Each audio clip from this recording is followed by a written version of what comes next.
மௌனமான ஆட்கள் வெற்றி அடைவது ஏன்? நீங்க நோட் பண்ணியிருக்கீங்களா? அதிகமா பேசிட்டே இருக்கிறவங்களுக்கு மக்கள்கிட்டேருந்து கவனம் நிறைய கிடைக்கும். ஆனா உண்மையான மரியாதையும் வெற்றியும் அமைதியா இருக்கிறவங்களுக்கு நிச்சயமா கிடைக்கும். கடந்த சில நாட்களா பகவத்கீதைய டீப்பா படிச்சுட்டு இருக்கேன். அதை தவிர சில சைக்காலஜிக்கல் ரிசர்ச் மற்றும் சுசைன் கேன் அப்படிங்கிறவங்களோட த பவர் ஆஃப் சைலன்ஸ் அப்படிங்கிற புக்கையும் படித்தேன். மற்றும் நிறைய தலைவர்களோட கதையை படித்ததுலேருந்தும் லைஃப் கோச்சஸ் சில பேர்கிட்ட பேசினதுலையும் ஏன் மௌனம் சக்தி வாய்ந்தது அப்படிங்கிறத புரிஞ்சுக்கிட்டேன். நம்ம பகவத்கீதையில் என்ன சொல்கிறாங்க அப்படின்னா, நம்ம அமைதியாக இருக்கிறதுனால நம்ம வீக்காக இருக்கோம் அப்படின்னு அர்த்தம் இல்லை. நீங்கள் பவர்ஃபுல்லாக இருக்கிறதுனால அமைதியாக இருங்க அப்படின்னு சொல்கிறாங்க.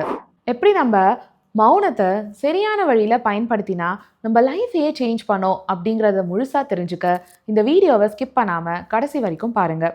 இந்த மாதிரி சைக்காலஜி, மென்டல் ஹெல்த் மற்றும் பர்சனல் டெவலப்மெண்ட் ரிலேட்டடான வீடியோஸை பார்க்க நம்மளோட சேனலுக்கு உடனே சப்ஸ்கிரைப் பண்ணி வச்சுக்கோங்க. இந்த டாபிக்ஸில் நான் நிறைய வீடியோஸ் போடுவேன்.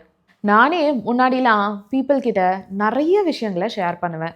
என்னை யாராச்சும் ஹர்ட் பண்ணிட்டாங்க அப்படின்னா என்னோடய ஃப்ரெண்ட்ஸு இல்லைனா என்னோடய வெல்விஷர்ஸ் அப்படின்னு நான் நினைக்கிறவங்க கிட்ட என்னை பற்றி அளவுக்கு அதிகமான இன்ஃபர்மேஷனை நான் கொடுத்துட்டே இருப்பேன். என்ன நடந்தது, எப்படி நடந்தது அப்படிங்கிறத ரொம்ப டீட்டெயில்டாக நான் எக்ஸ்பிளைன் பண்ணிகிட்டே இருப்பேன். இந்த மாதிரி நான் என்னை பற்றி நிறைய இன்ஃபர்மேஷன் கொடுத்துட்டே இருந்ததுனால ஒரு பாயிண்ட் ஆஃப் டைமில் எனக்கு என்ன தோணுச்சு அப்படின்னா, நானே என்னை எப்படி ஹர்ட் பண்ணலாம் அப்படிங்கிற ஐடியாஸை நான் மற்றவங்களுக்கு கொடுத்துட்ருக்கேன் அப்படின்னு புரிஞ்சுது.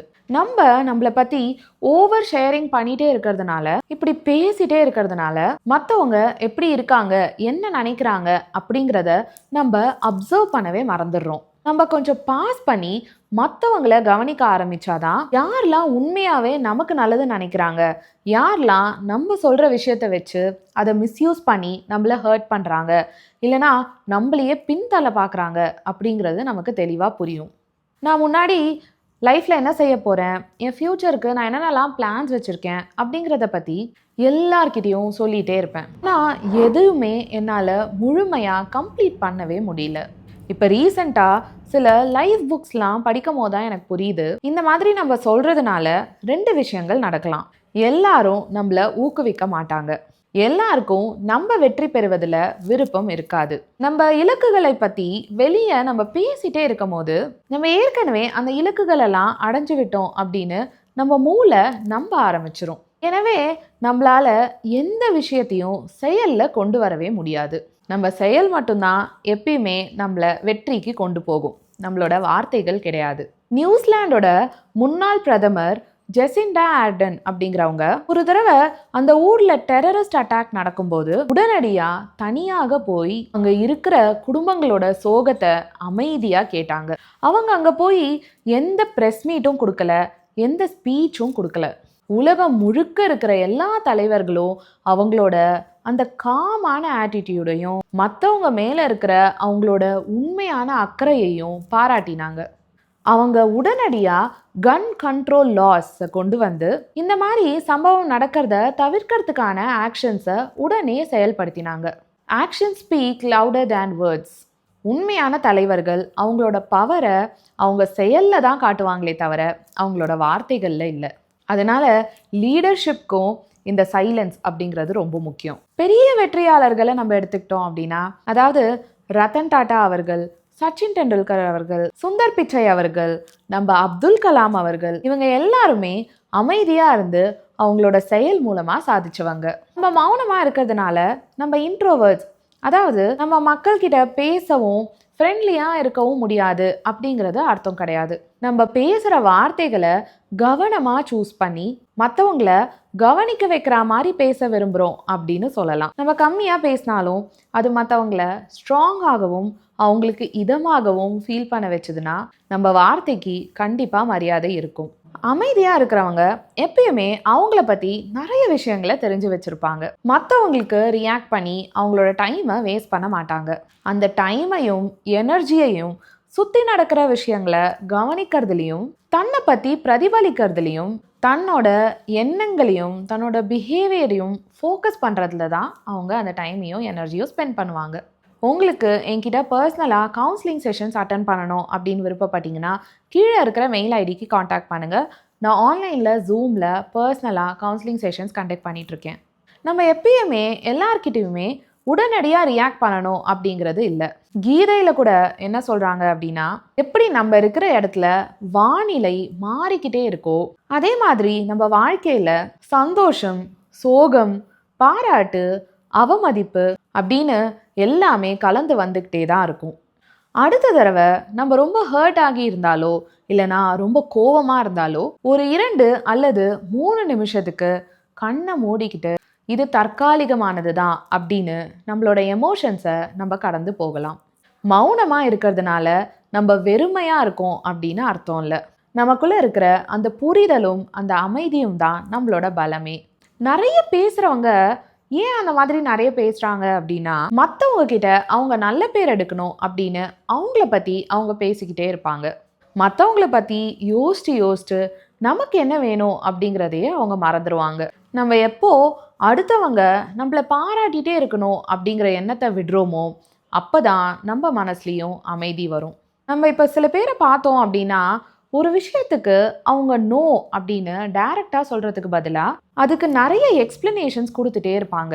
அவங்கள தான் நம்ம பீப்புள் ப்ளீசர்ஸ் அப்படின்னு சொல்கிறோம். நானே பார்த்தீங்கன்னா மற்றவங்கள ஹர்ட் பண்ணக்கூடாது அப்படின்னு என்னால் ஒரு விஷயத்த செய்ய முடியாது, இல்லைனா என்னால் ஒரு விஷயம் செய்ய பிடிக்கல அப்படின்னா அதை டைரெக்டாக பண்ண முடியாது நோ அப்படின்னு சொல்கிறதுக்கு பதிலாக சுற்றி வளைச்சு ஏதாவது ஒரு எக்ஸ்பிளனேஷன் கொடுத்துட்டே இருப்பேன்.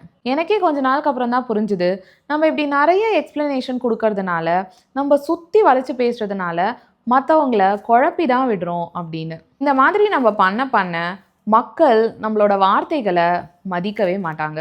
நம்ம ஜென்ரலாகவே ராத்திரி தூங்க போகிறதுக்கு முன்னாடி அந்த நாளில் நடந்த சம்பவங்கள் எல்லாமே திரும்ப ரீப்ளே ஆகிட்டே இருக்கும். நான் ஏன் அப்படி ரியாக்ட் பண்ணேன், நான் ஏன் அவசரப்பட்டு அவங்க கிட்ட அப்படி பேசிட்டேன் அப்படின்னு நமக்கு தோணிக்கிட்டே இருக்கும்.